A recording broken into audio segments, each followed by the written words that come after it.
Seringkali kita berpikir mengenai masa depan, cita-cita, impian, dan lain sebagainya. Bahkan kita sering berlebihan memikirkan hal-hal semacam itu. Bahasa lainnya yang kita kenal saat ini yaitu overthinking. Jika semua yang terjadi dalam hidup itu sudah ditakdirkan atau tertulis di sebuah kitab yang bernama Lauhul Mahfuz, lalu untuk apa manusia diperintahkan untuk berusaha dalam menggapai yang ia inginkan? Jika melihat pengertian takdir itu sendiri, pada intinya takdir adalah segala yang terjadi, sedang terjadi, dan yang akan terjadi telah ditentukan oleh Allah Subhanahu wa Ta'ala, baik sesuatu yang baik maupun sesuatu yang buruk. Segala sesuatu yang terjadi di atas rencananya yang pasti dan tentu, yang mana terjadinya atas kehendaknya. Berbicara tentang takdir tentu tidak bisa terlepas dari kitab Lauhul Mahfuz. Segala sesuatu yang terjadi, baik itu masa lalu, kini maupun esok, tak lain dan tak bukan hal itu telah ditentukan oleh Allah Subhanahu wa Ta'ala. Kata takdir yang biasa kita sebut adalah kata lain dari qada dan qadar.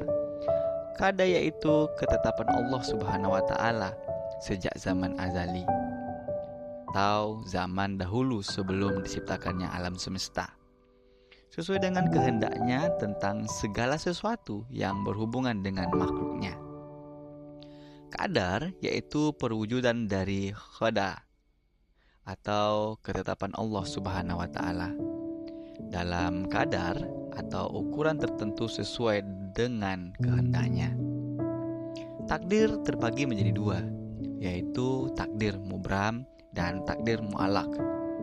Takdir mubram adalah ketentuan mutlak dari Allah Subhanahu wa Ta'ala yang pasti berlaku dan manusia tidak diberi peran untuk mewujudkannya. Contoh jenis takdir ini antara lain soal kelahiran dan kematian manusia. Takdir mu'allaq adalah ketentuan Allah yang masih dapat berubah sesuai dengan usaha dan ikhtiar yang diusahakan oleh orang tersebut. Istilah ini adalah kebalikan dari takdir mubram, yang berarti tidak bisa diubah sama sekali dengan upaya manusia. Secara tidak langsung bagi manusia, semua yang terjadi itu termasuk dalam takdir mu'allaq, yang mana semua hal yang terjadi pada diri manusia itu setidaknya ada kontribusi dari manusia itu sendiri, walaupun memang semua telah diatur oleh Allah Subhanahu wa Ta'ala. Perihal kelahiran misalnya, yang itu masuk dalam takdir mubram, akan tetapi di sana harus tetap ada usaha dari manusia itu sendiri dalam prosesnya. Begitupun dengan kematian, yang mana manusia bisa saja secara tidak langsung mempercepat ataupun memperlambat kematiannya dengan gaya hidup sehat atau tidak. Menurut penerapannya, takdir terbagi menjadi 5 macam. Takdir azali, yakni ketetapan Allah sebelum penciptaan langit dan bumi. Takdir kitaabah atau al-bashari, yakni pencatatan perjanjian ketika manusia ditanya oleh Allah sebelum penciptaan mereka. Takdir umri, yakni ketetapan Allah ketika manusia berada di dalam kandungan. Takdir hauli, yakni takdir yang Allah tetapkan pada malam Lailatul Qadar. Takdir yaumi, yakni penentuan terjadinya takdir pada waktu yang telah ditakdirkan sebelumnya. Namun, semua hal ini tidak bisa kita katakan bahwa manusia berkuasa atas apa yang terjadi pada dirinya. Tentunya jika merujuk pengertian takdir secara umum tadi, bahwa semua yang terjadi sudah ditentukan oleh Allah Subhanahu wa Ta'ala. Karena bisa jadi usaha-usaha yang dilakukan oleh manusia itu merupakan takdir juga dari Allah Subhanahu wa Ta'ala yang memang sudah tertulis di Lauhul Mahfuz. Dalam Al-Quran surat Ar-Ra'd ayat 39, Allah berfirman yang artinya Allah menghapuskan apa yang Dia kehendaki dan menetapkan, dan di sisinya lah terdapat Ummul Kitab. Menurut Tafsir Al-Mukhtasar atau Markas Tafsir Riyadh di bawah pengawasan Syekh Dr. Salih bin Abdullah bin Humain, Imam Masjidil Haram, bahwasanya Allah menghapus apa yang Dia kehendaki untuk dihapus berupa kebaikan atau keburukan, kebahagiaan atau kesengsaraan atau selainnya. Allah menetapkan apa yang Allah kehendaki untuk Dia tetapkan. Di sisinya Lauhul Mahfuz yang merupakan induk dari segala urusan.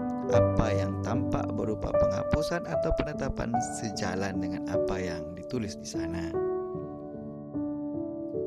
Dalam benak kita sering muncul pertanyaan, apakah doa dan usaha bisa mengubah takdir?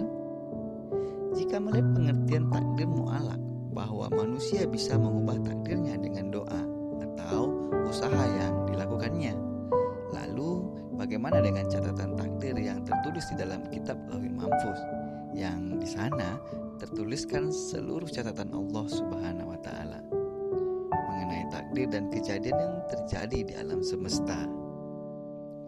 Pertanyaan-pertanyaan semacam ini akan terus bermunculan ketika kita mencoba memahami bagaimana Allah Subhanahu wa taala mengatur takdir semua makhluk di alam semesta ini. Hal ini akan bisa menjadi sesuatu hal yang terus mengganggu pikiran kita saat coba belajar mengenai takdir yang merupakan rukun iman ke-6 dalam agama Islam. Lalu, bagaimana sikap yang harus kita lakukan dalam memahami konsep takdir dari Allah Subhanahu wa taala? Ada atau tidaknya perubahan ini sejatinya adalah rahasia Allah, karena perihal takdir adalah salah satu hal yang gaib. Perubahan atau hal apa saja yang terjadi dalam hidup ini tentu atas kehendaknya. Berubah artinya berbeda, menjadi lain dari yang semula. Perubahan artinya suatu hal kejadian yang mana bentuk akhirnya berbeda dari yang awal. Dalam hal takdir tidak ada seorang pun yang mengetahui sejak awal bagaimana takdirnya. Sehingga dalam hal ini